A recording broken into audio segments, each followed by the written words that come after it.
2025 সালের প্রথম El Clasico Saudi আরবের কিং আবদুল্লাহ স্পোর্টস সিটিতে বাংলাদেশ সময় রাত 1টায় মুখোমুখি হবে দুই চিরপ্রতিদ্বন্দ্বী বার্সেলোনা ও রিয়াল মাদ্রিদ।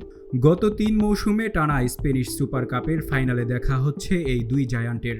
আগের দুই আসরে একটি শিরোপা জিতেছে বার্সেলোনা, অন্যটি রিয়াল মাদ্রিদ। এবার সেই সমতা ভাঙার লড়াই। এই প্রতিযোগিতায় রিয়াল মাদ্রিদের শিরোপার সংখ্যা 13টি আর বার্সেলোনার 14টি। আজ জিতলে রিয়াল স্পর্শ করবে বার্সার রেকর্ড। অন্যদিকে বার্সার সামনে সুযোগ ব্যবধানটা আরও বাড়ানোর। বার্সেলোনা ও রিয়াল মাদ্রিদের সর্বশেষ এল ক্লাসিকো হয়েছিল গত অক্টোবরে। সান্তিয়াগো বার্নাব্যুতে রিয়ালকে 4-0 গোলে উড়িয়ে দিয়েছিল বার্সেলোনা। এবার সেই হার শোধ করার চ্যালেঞ্জ নিয়ে মাঠে নামবে রিয়াল মাদ্রিদ। বার্সার জন্য স্বস্তি তারা পাচ্ছে দানি অলমোকে। সঙ্গে থাকবেন লেভানডস্কি, রাফিনিয়া, গাভি আর তরুণ তারকা লামিন ইয়ামাল।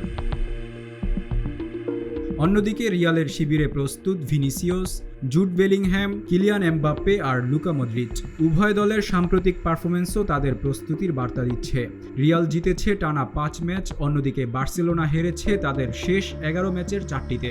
তবে সব প্রতিযোগিতা মিলিয়ে বার্সাও নতুন উদ্যমে বছরের শুরুটা রাঙাতে চাইছে। আজকের ফাইনাল যে শুধু একটি ম্যাচ নয়, বরং প্রতিদ্বন্দ্বিতার আরেক নতুন অধ্যায়। সেটা দেখার অপেক্ষায় পুরো ফুটবল বিশ্ব।